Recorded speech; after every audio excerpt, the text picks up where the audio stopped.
എന്താ അതല്ലേ പൊട്ടിച്ച കുട്ടികൾ കിടക്കുന്ന സ്റ്റൈല് നോക്ക്. മൊബൈലിൽ കളിയാണ്, മൊബൈലിൽ കളി, മൊബൈലിലൂടെ കളിയാണ് അവർക്ക്. എന്താണ് എന്താ മൊബൈൽ ഇല്ലെങ്കിൽ ഒന്നുമില്ല കുട്ടികളുടെ ഓരോ അതെ കിടക്കുന്ന സ്റ്റൈല് നോക്കിയേ. നമ്മൾ കുട്ടിക്കാലത്ത് ഇങ്ങനെയായിരുന്നോ? അവർ എത്ര അടുത്ത് വെച്ച് നോക്കണ നോക്ക്, പറഞ്ഞാൽ മനസ്സിലാകുന്നില്ലല്ലോ.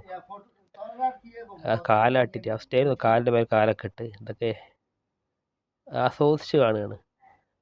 എന്തോ എവിടെ കാലം പോണ പോക്കേ.